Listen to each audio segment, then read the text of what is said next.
moins 33% sur son résultat net. Aujourd'hui, on se retrouve pour les résultats du premier trimestre de Total Energy. Et comme tu peux le voir, les chiffres ne sont pas très bons. Dans cette vidéo, je te tiendrai informé des derniers chiffres publiés par la société. Je t'expliquerai également pourquoi ces chiffres inquiètent les investisseurs. Et je te dirai les perspectives sur Total Energy, mais également si le paiement des dividendes sera assuré pour les années à venir. D'habitude, je m'intéresse aux small caps value, mais Total Energy est une très belle boîte qui m'intéresse. Le secteur du gaz et du pétrole est également un secteur que j'apprécie. Ce sont surtout ces ratios de valorisation qui me plaisent fortement. En effet, pour une large cap de plus de 100 milliards de dollars de valorisation, Total Energy est valorisé faiblement. En effet, comme tu peux le voir, son PER est de 8, ce qui est vraiment très faible pour une société de son niveau. Son price to book value est près de 1, cela veut dire que le marché ne survalorise pas ses capitaux propres tangibles. Ses ratios valeur d'entreprise sur CA et valeur d'entreprise sur EBITDA sont très faibles. Si tu regardes mes vidéos, tu peux remarquer que ces critères correspondent bien à mes critères d'investissement. En plus de ces ratios de valorisation, Total Energy verse de très gros dividendes chaque année. Par ailleurs, ce que j'apprécie avec cette société, c'est la qualité de son management. En effet, le management est très performant, qui se voit notamment par sa politique de rachat d'actions afin justement d'améliorer la rentabilité pour les actionnaires. L'autre intérêt d'investir dans Total Energy est le fait qu'elle est disponible sur ton PEA. Si tu ne veux pas rater mes prochaines analyses, n'oublie pas de t'abonner pour ne rien rater. Si tu veux aussi recevoir mes analyses détaillées, mais également ma liste exclusive de small caps, n'hésite pas à t'abonner à ma newsletter. Les résultats pour ce premier trimestre 2025 pour Total Energy ne sont pas vraiment bons. En effet, son chiffre d'affaires a baissé de 7,2% par rapport au premier trimestre 2024. De même, son résultat net, lui, a baissé de moins 33% par rapport à l'année dernière. De même, son free cash flow est négatif, cela veut dire qu'elle n'a pas réussi à encaisser de la trésorerie sur ce semestre. Au contraire, elle a décaissé deux fois plus de cash qu'au premier trimestre 2024. Sa marge brute a également diminué de moins 4%. De même, son endettement net a augmenté. Pour le management, il s'agit d'un résultat solide, notamment au regard des tensions commerciales entre la Chine et les États-Unis, mais également de la baisse du Brent.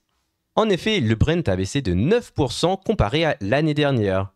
De même pour le management, il s'agit de résultats solides car malgré cette baisse du Brent, il y a eu une augmentation de la production d'hydrocarbures de près de 4%, mais également de l'électricité de près de 18% sur un an. Donc pour eux, il s'agit de résultats solides qui justifient d'augmenter le dividende à 85 centimes par action. La date du détachement est le 1er octobre et il sera versé le 3 octobre. Cependant, le marché n'a pas très bien reçu ces résultats. En effet, depuis l'annonce, il y a eu moins 3% sur son cours en bourse. Selon moi, il y a vraiment des choses rassurantes qui ont été dites par le management. En effet, malgré cette baisse du Brent de moins 9%, en effet, l'augmentation de la production d'électricité et d'hydrocarbures est vraiment une très belle chose pour Total Energy. En effet, cette production est vraiment au cœur de son business et donc si cette production augmente, ses bénéfices augmenteront forcément. Dans sa conférence call, le management reste confiant sur l'avenir du groupe. Elle a maintenu sa politique de versement de dividendes aux actionnaires. Elle a réaffirmé sa politique de rachat d'actions pour près de 2 milliards d'euros et cela malgré la baisse du baril à moins 70 $ en avril.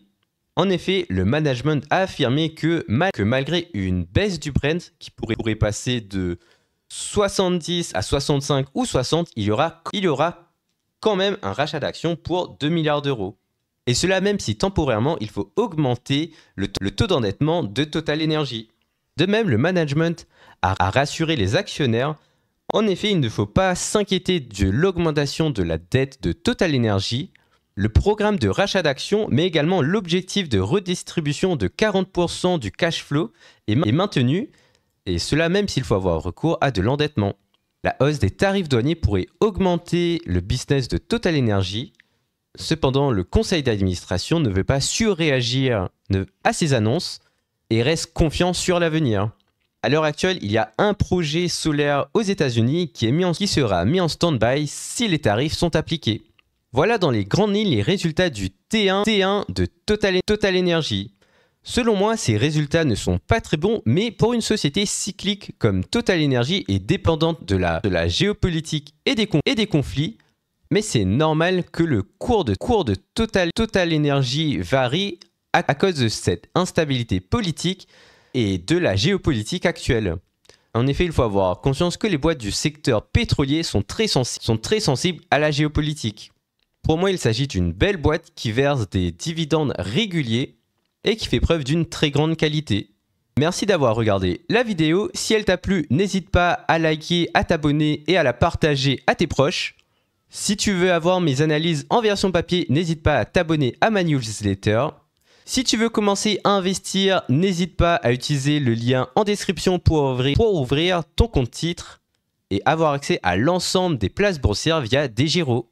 Si tu veux acheter une action via un PEA, alors tu peux utiliser le broker de ton choix. Moi, je te recommande Saxo Bank, Interactive Broker ou sinon Bourse Bank si tu ne veux pas te casser la tête. Et moi, je te dis à la semaine prochaine pour une nouvelle vidéo.